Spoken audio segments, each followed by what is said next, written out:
Hello, this is Trevor and Friends. We're on WGCH. It is Tuesday and incredibly hot in Greenwich right now. I think hot over most of the east coast of the east side of the country, basically. Sitting with me right now, I'm very excited to have Kevin Christie in the station. Hello, Kevin. Hello, Trevor. Hello, What everyone. are the things that are most important to you? What are you going to prioritize, and how do you bring that cross-functional team work to that? Yeah, I think it's all about leadership in general. I think both for town government in general and us as elected officials, and especially as the CEO of the town and first selectman. I think it's government and leadership is really about service. Government and democracy, I think, exists to support the people, and I think that requires being present. It requires engagement. It requires transparency, and I would certainly prioritize that in town hall, and also ensuring that I'm empowering our subject matter experts, our department heads, to do their jobs and do their best work, and ensure that not just our town departments, but also our elected boards and our appointed boards are all working together towards a common goal to optimize the opportunities for Westport. And I think it's been a challenge of late. I think that's I think our issues in town are not partisan, but I think that is one aspect of the national environment that just seeps in, regardless of what side or party, if any, that anyone is on. Just the way that people engage and talk to each other. And I think until we can all improve on that, it is going to be extremely challenging to make progress in our town. And I look forward to bringing people together and aligning and making our amazing town even better. I love it. Okay, so let's imagine you're in a leadership position.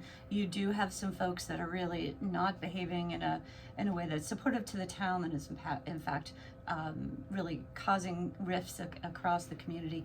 How would you handle that? Yeah, at first I would have a conversation, and a private conversation. I would not call someone out in public, and understand where they are coming from, and where the problem is arising, and understand their perspective, and see if there's an opportunity to find some level of common ground to resolve it and move forward and ensure that their voice is heard, but still find a path forward for the good of the town and the community. So you mentioned, a little bit earlier, you mentioned challenges for the town of Westport. What are the sort of top priorities that you're going to tackle immediately in this challenge list? Yeah, I think first and foremost, less than 2 weeks ago, we received the final step in funding for our new elementary school, which is an incredibly exciting moment for our town, given one, how important education is to our town, not just students and families in our schools, but to everyone. The reputation of our public schools does play a significant role in supporting our property values, and I think supporting the Long Lots School Building Committee in continuing their work in terms of now actually building the school, which does fall under the purview of the first selectman, will be incredibly important. So that's job number one.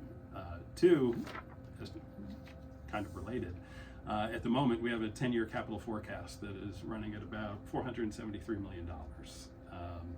More than half of that comes from 3 projects. Long Lots, which was just approved from less than 2 weeks ago, like I said. There's another elementary school that may be a candidate for renovation or a new build, and there's also the concept of a joint public protection facility that would house police and fire and EMS. And then the drainage. We went in with the charge of doing no harm from a drainage perspective, and we're actually improving the drainage in and around the property for the school, but really for the neighbors. So that is certainly an area of focus as well. So, and again, I'm drawing parallels here and there. We also here in Greenwich have a maintenance facility right by our waterfront, right near the Del Mar. And that also has been, it's taken far longer. It's great ideas to move it. Our first selectman's talking about moving it, but it seems to be, we can't quite figure out what to do, where to put it. It's hard. Change is hard. Harder than you can imagine. So, some of these maintenance facilities are put on like some of the most expensive real estate on the planet at this point. I do believe I actually saw a tear down in Westport. The cost of it was $2.65 million. A tear down. So things have become very, very expensive closer to the water. I believe that house was near your Campo Beach area. Yeah. Yes. Yeah, it's and from an affordability perspective, and thinking about the broader housing crisis in Connecticut and in Fairfield County, and given how many of our towns are 90+% built out, it makes it really hard to move from kind of the 4%-ish area of affordability and getting anywhere close to the 10%, but really making a dent in it to be a good neighbor and ensure that we do allow for economic diversity and housing diversity in our town. Mm-hmm. It's a real challenge. Well, we all know, of course, that Lamont just vetoed, I'm going to get it wrong, SB 2005, or I can't remember. Anyway, 5002. Thank you. I had some of the numbers right.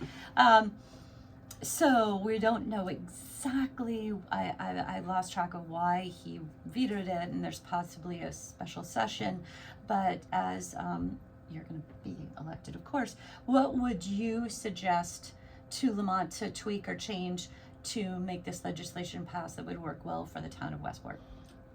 That's a great question, and a complicated one, especially when Hartford is effectively legislating for 169 very different towns, from urban to suburban to rural, and I think that's where a lot of the conversation comes about having local control. I think there is an opportunity to collaborate more with our state legislators in CC, Dominique, and Jonathan to advocate for what Westport needs, not only from an affordability perspective and housing perspective, but more broadly from a grant perspective from our new elementary school, from a traffic perspective on so many of our state roads that get backed up in Westport. There are a lot of opportunities to collaborate, and we are not short of intelligent people in Westport. And one of them who, and I knew there was an opportunity for the town and for me personally on the ticket to have that planning and zoning expertise with me, and that is a big reason why Amy Wistreich, I chose her for my running mate. She is currently a planning and zoning commissioner. She has spent time on the Zoning Board of Appeals, and she has a long professional track record in construction and architecture, and is of tremendous value to the town in her current role and future role as the second select woman and on the board. And I think there are opportunities to get this right, not only for us, but our neighboring towns in Fairfield, and hopefully for the state. Okay, so kind of, do we have any ideas directly for Lamont if we want to tweak that bill? Something you might want to ask him personally? Is there? No, I would want to consult with candidly my legislators and some of our planning and zoning commissioners, and also some of our zoning experts in town first, before I jump in and have a conversation with the governor. Got it. So I would want to do that first before I made a suggestion to the governor. So we're back to our cross-purpose teams, right? we gotta bring it all back together. But so Kevin, what was it that brought you to politics ultimately, and what is driving you to want to be the first selectman of Westport? What's in your heart here? Yeah, I think it's it's really service, and in the context of this role in first selectman, I love Westport. It's it's rewinding to the professional experience that I talked about, bringing that to bear. It's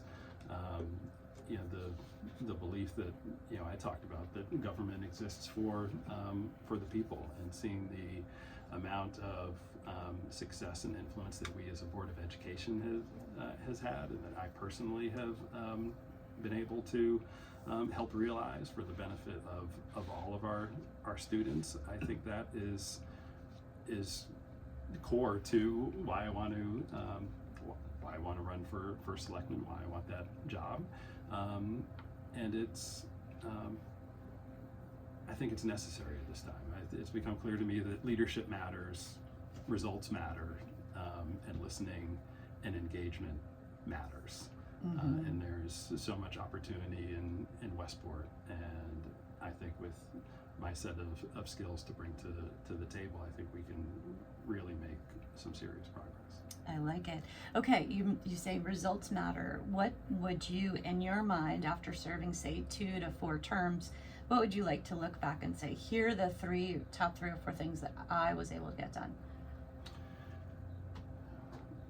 I think it's feeling as though after 1 term, 2 terms, that the town is in a better place. There is more civility in town. We can engage in. Westporters are incredibly engaged, Yes. and I would love for us to be able to engage more with more civility. I would like to see that more people have been brought in to the process. I think there's a great example of that recently is there's an RTM committee meeting recently with Health and Human Services and Environment. Where's their second term? I love it. I love it. You mentioned community gardens. So Westport's planning on installing or creating a space for people to have their own, gardens in general, right? Vegetables or whatnot. And prior to you, Barbara Smith, who is running for the Democratic Mayor of Norwalk, also was saying the same or similar things. I also congratulate you all for knowing what your capital forecast is, planfully coming along with that. Greenwich, listen. Anyway, thank you, Kevin Christie, for being with us. You've been listening to Trevor Crow, Trevor and Friends, and everybody have a really good week. Stay cool, stay hydrated, and have fun.